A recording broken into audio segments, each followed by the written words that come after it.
안녕하십니까. 언제나 소비자 편에서 방송하는 콘스탄트 김입니다. 이번 시간에는 아주 중요한 이슈에 대해서 말씀 나누겠습니다. 돈 버는 증여 상속이 되겠습니다. 만약에 재혼 전에 계모에게 상속재산을 주지 않기 위해서 재혼 전에 사전에 자녀들한테 많은 재산을 먼저 증여했다면 발생하는 문제는 없을까요? 과연 재산을 뺏기는지 한번 알아보도록 하겠습니다. 노년에 재혼하는 경우가 많이 있습니다. 부부가 서로 의지하며 살면서 자녀들한테 피해를 주지 않으려고 재혼하는 경우도 있겠죠. 그리고 혼자 사는 것보다는요, 부부로 사는 것이 더 오래 산다는, 그리고 더 건강하게 산다는 통계도 있습니다. 그러니까 재혼이 꼭 나쁜 것은 아니죠. 그런데 아버지가 화가 났습니다. 왜냐하면 재혼을 하고자 하니까 재혼을 반대하는 자녀들 때문에 화가 난 것입니다. 도대체 왜 그런 것일까요? 자, 아버지는 상처한 지 10년이 됐습니다. 자녀들한테 짐이 되지 않으려고 재혼을 생각하고 있는데 자녀에 대한 자신은 재혼이 배려라고 생각하고 있었던 것이죠. 하지만 자녀들의 생각은 전혀 다릅니다. 왜 다를까요? 만약 아버지가 재산이 그다지 많지 않다면 재혼은 전혀 문제되지 않을 것으로 보입니다. 오히려 재혼하는 것이 자신들의 봉양에 대한 어떤 부담을 지워줄 수 있다. 이런 생각도 가질 수가 있습니다. 그리고 재산이 없다 보니까 상속 분쟁이 발생할 일이 없겠죠. 하지만 아버지 재산이 너무나도 많습니다. 그러다 보면요, 재혼과 함께 빚어지는 상속 분쟁의 약이 된다는 거 아니겠습니까? 따라서 아버지 상속 발생 시 계모에 대한 상속권이 생기다 보니까 상속 분쟁이 생길 수밖에 없습니다. 왜냐하면요, 계모도 바로 배우자이기 때문에 1.5라고 하는 상속 권한을 갖습니다. 자녀들보다 1.0보다 1.5배가 더 많죠. 그리고요, 중요한 것은 이렇게 생각해 보시면 되겠습니다. 아버지 상속재산이 140억 원인데 자녀가 2명입니다. 그렇다면 계모는 어떻습니까? 그 7분의 3이라고 하는 그 엄청난 법정 상속 권한이 있습니다. 그러다 보니까 140억 원에 7분의 3 하면 60억 원 아닙니까? 그 60억 원을 뺏기지 않기 위해서 재혼을 자녀들이 반대하는 거 아니겠습니까? 그리고 더 중요한 게 있습니다. 그 계모도 돈이 좀 있다면요, 아버지로부터 그 상속 재산을 받고 자신도 돈이 많은데 만약에 계모가 사망하게 된다. 그랬을 때 상속 발생 시에는요, 계모의 상속 재산은 전혀 우리들의 재산이 될 수가 없습니다. 왜냐하면 계모의 상속 재산은 계모의 친생자가 다 가져가게 됩니다. 따라서 선친의 상속 재산 60억 원은 물론이고요, 다 뺏기고 계모의 재산마저도 전혀 손댈 수가 없다는 것이 가장 큰 문제가 아닐 수 없겠죠. 그러기 때문에 자녀들은 극구 재혼을 말리는 것이 되겠습니다. 동거하면 안 될까 이런 생각을 가지고도 있겠죠. 하지만 동거를 해도 문제가 됩니다. 재산을 빼돌릴 수 있는 그런 가능성이 높기 때문에 그렇습니다. 그런데 어떻게 대처하면 좋았을까 하는 사례를 통해 알아보도록 하겠습니다. 정말로 노년에 재혼을 하지 않고 처분둘 경우도 있습니다. 자산가가. 그렇다면 일정한 재산만 주고 즐기면 되겠습니다. 그러니까 절대로 법적으로 부부가 되는 것은 막는다는 것이 되겠습니다. 이런 경우가 많이 있겠죠. 그다음에 설령 상처한 경우에도 재혼하지 않고 동거하거나 아니면 재혼하더라도 반드시 재산권을 지킬 수 있는 어떤 현명한 조치가 좀 필요하지 않을까 생각을 합니다. 자, 그렇다면 사례를 통해 알아보도록 하겠습니다. 부친이 젊은 첩한테 건물을 준 경우가 있었습니다. 부친 사후 자녀들이 원인 무효 소송으로 건물을 되찾은 사례가 있습니다. 내용을 좀 알아보도록 하겠습니다.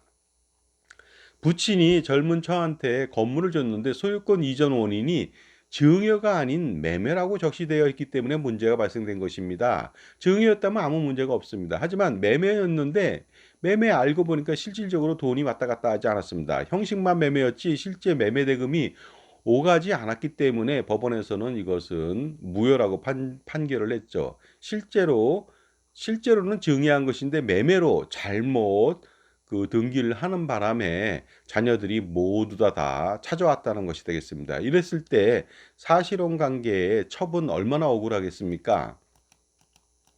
따라서 뭐 이런 것도 뭐 교묘하게 교활하게 이렇게 이용했는지도 모르겠습니다만은요. 그러니까 어떻게 보면 자산가인 아버지는요, 현명하게 연애만 하고 재혼을 하면 안 되는데 만약에 그래도 그럼에도 불구하고 재혼을 강경하게 밀어붙인다면 어떻게 될까요? 따라서 아버지가 강경하다면 재산가인데 자녀들이 뭐 눈밖에 날 필요는 없겠죠. 재혼을 막을 수는 없습니다. 그렇다면 어떻게 재산권을 보호해야 될지, 자신들의 재산을 어떻게 지켜야 될지 한번 알아보도록 하겠습니다. 지금까지 제 정보가 도움이 되신다면 무료 구독하고 좋아요 부탁드리고요. 멤버십 회원가입을 통해서 보다 다양한 혜택 받아보시기 바랍니다. 그 다음에 콘스탄트 김저의 저서 증여세 상속세 절세자습서가 그 이북으로 8,500원에 판매 중인데요. 8,500원 한번 투자할 가치 있겠죠? 자, 사전 증여 전략을 한번 알아보도록 하겠습니다. 부친이 재혼하기 전에 모든 재산을 자녀들한테 사전 증여하고 약간의 재산만 있는 상태에서 재혼하는 것이 되겠습니다. 이렇게 된다면 나중에 부친의 상속 발생 시에 계모에 대한 상속 지분이 있다 하더라도 상속 재산이 넘어가는 것은 최소화시킬 수가 있는 거 아니겠습니까? 하지만 이렇게 다 했는데도 불구하고 문제가 발생됐습니다. 바로 유류분 문제가 발생됐습니다. 계모가 재혼 전 배우자가 자녀한테 사전 증여한 재산도 유류분 청구 대상이라고 소송을 제기한 것이 되겠습니다. 그러니까 부자인 아버지와 결혼했는데 보니까 자기랑 결혼하기 전에 모든 재산을 거의 다 자녀들한테 줬다 이거죠. 그 남는 돈은 얼마 안 됩니다. 그랬을 때 결혼을 했는데 만약에 아버지가 돌아가셨다, 남편이 돌아가셨다 그랬을 때 유류분 청구를 했다는 거 아닙니까?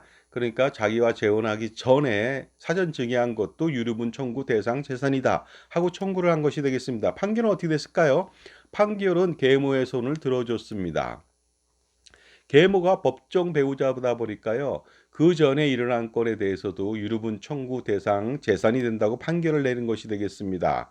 그러다 보니까 황당한 일이 일어나지 않을 수가 없습니다. 일반적인 판단은요. 당연히 재혼이라고 하는 것은 사건 사고 사건이라고 말씀드릴 수가 있습니다. 자, 그런데 사건 전에 발생한 건에 대해서도 어떻게 보면은요. 그 부분까지도 다 불러서 계모에 포괄적인 권한을 부여했다는 것이 가장 큰 문제가 아닐 수 없는데요. 굉장히 힘쓰는 변호사를 써서 이런 판결을 내리지 않았을까, 받지 않았을까, 이런 생각은 드는데 어쨌든 간에 이런 판례가 있습니다. 그러니까 계모랑 결혼하기 전에 미리 재산을 빼돌리거나 증여해서 될 문제는 아니라고 봅니다. 결국 아무리 재산을 빼돌린다 하더라도 다 소용없다 이거죠. 왜냐하면 유류분 청구로 어느 정도 재산을 뺏긴다는 것이 되겠습니다. 자, 그렇다면요. 만약에 사전 증여한 재산이 상속 발생 시점에 현재 가치로 210억 원이라고 가정해 보도록 하겠습니다. 자녀가 2명인 경우에 계모의 상속 재산에 대한 법정 지분은 7분의 3이잖아요. 상속 재산 그러니까 210억 원에 90억 원이 바로 계모의 법정 상속 지분이 되는데 유류분 청구 할 경우에는 50%가 자기의 권한이 되겠죠. 따라서 45억 원은요. 바로 자녀들이 계모한테 유류분으로 지급해야 됩니다. 그러니까 자녀들로 볼 때는 억울하기 짝이 없는 결과가 나올 수밖에 없겠죠. 재산은 분명히 빼돌렸는데 또 불구하고 계모의 유류분 청구 대상 재산에 사전 증여 재산도 포함되니까 황당하기 짝이 없습니다. 그러므로 재혼 전 재산을 빼돌리기 위한 사전 증여는 아무런 소용이 없는 것은 아니지만은요. 정말로 최대한의 효과가 있는 것은 아닌 것 같습니다. 그렇다면 다른 좋은 방법은 없을까요? 솔루션이 있습니다.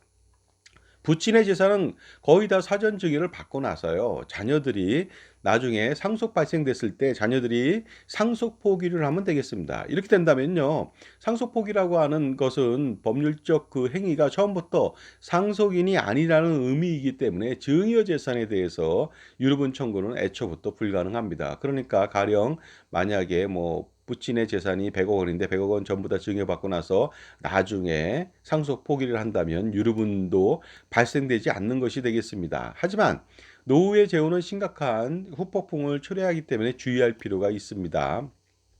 그러다 보니까 재혼 시 일정한 재산을 주고 나머지 상속 재산에 대한 상속 포기를 하는 사람들도 간혹 있습니다. 상속 포기를 전제로 하는 것이죠. 계모랑 결혼하기 전에 이런 약정을 맺는 겁니다. 그래서 내가 당신한테 10억 원을 줄 테니까 나중에 자녀들한테 넘어가는 재산에 대해서는 당신의 권리를 포기하라. 상속 포기를 권유하면서 약정서를 쓰는 사람도 있는데 그렇게 하면 절대로 안 되겠습니다. 왜냐하면요. 계모한테 10억 원 주고 그 상속 포기 약정서나 확인서를 각서날 그리고 쓰게 된다면요, 그것은 무효가 됩니다. 왜냐하면 상속 발생 전에 상속 포기 행위는 무효가 되기 때문에 그렇습니다. 항상 상속이 발생된 다음에 그 상속 포기를 해야만 그것이 효과가 있는 것이 되겠습니다. 그러니까 혼자만의 생각으로 이렇게 한다면 오히려 화를 더 부르니까 조심하실 필요가 있겠죠.